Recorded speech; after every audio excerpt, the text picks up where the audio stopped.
Ray Bryant lives in the Washington, D.C. area. Her story collection, The Infinite State of Imaginary Morals, releases this June from Pasasola Press. Her work has appeared in Blimp, Opium, Hank, Puerto del Sol, Gargoyle, Caper, and the P.S. Books Anthology, and Ungender Me, among others. She is a VCCA Fellow and a candidate in the MA in Writing program at Johns Hopkins University. Ladies and gentlemen, Ray Bryant. Woo!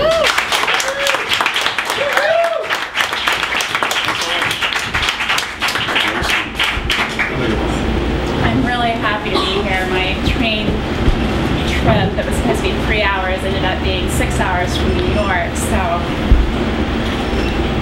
sorry I was a little late. A little shorter than Mark, so there we go. Here. Alright. The story I'm going to read to you tonight is from my collection coming out, The Indefinite State of Imaginary Morals, from Pasasola Press in June. And this story was actually originally published in Bartley Snopes online.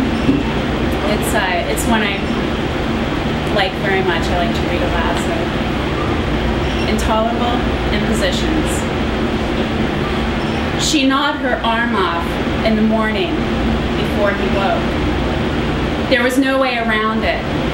Her forearm lay trapped beneath his thick neck, stubbled, except for one irritated spot of skin below the hairline where an infected pore rounded, tipped with pus.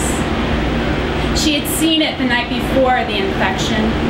She saw it in the dim bar light, pulsating, but the blemish did not matter after 2 glasses of Cabernet, and besides, he presented so well from the front, pressed, suited, hip but not too metro tie, square jaw, straight white teeth. His hair was thinning, inconsequential, so they left the bar together.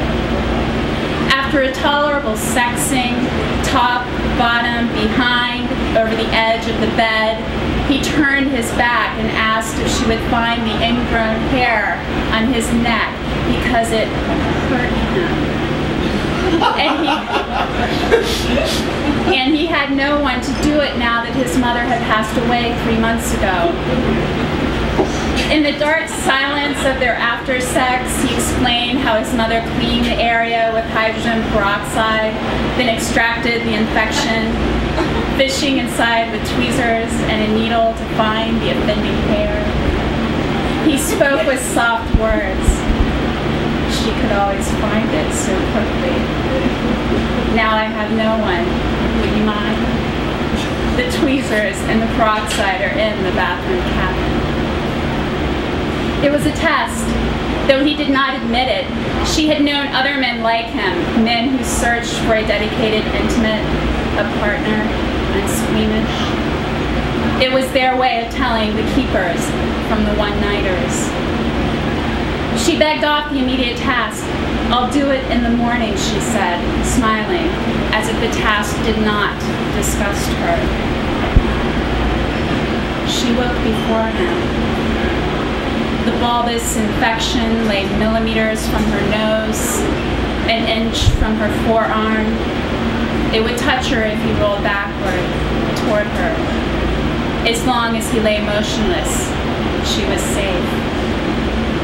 Pulling her arm in small increments, she worked it from beneath his neck, but each time her forearm moved, he moved, so that he inched himself backward, forming into her an intolerable spooning.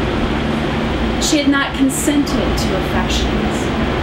There was no contract between them for this cuddling, nor was there provision for lovemaking, only sex implied. And she cringed at the familiarity of his back and buttocks and legs where they contacted her skin. It may have been different if he faced her. He was much prettier from the front. So she rolled to her back, letting only her side and arm touch him now. She considered pulling the arm outright, facing his wakening before leaving a fake phone number. She considered pushing on his right shoulder so to roll him onto his belly, which may have released the arm, but still, it was risky, and would likely wake him that way too. After endless scenarios imagined, pulling and pushing and facing the man she now loathed for no other reason than the cyst upon his neck, she considered loving him. She should simply stay and wait by his side, then share eggs and coffee in the Washington Post before returning to bed.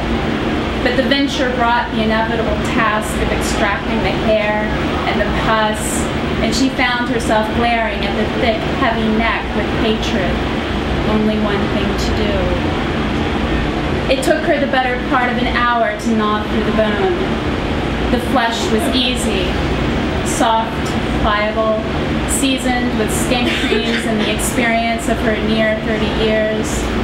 The blood, however, threatened to give her away. It pooled on the mattress beneath them, and he nearly woke from the wet. As she snuck out of the bedroom, she turned to watch the sleeping man who now clutched her forearm. He pulled it to his chest and hugged it like a child's teddy bear. She remembered mornings when she too clutched forearms to her chest. It wasn't so bad. At least they had left her something before leaving. She tied off the left sleeve of her coat, then moved out of the apartment and into the hallway, missing the forearm already, but resolved to leaving it. Waking him and his cyst would certainly turn into the day, the week, a year, and before long she might consider him more than a fancy. He would fill her life with a series of cystic burdens. He would seize her entirely. A single forearm was well worth the escape.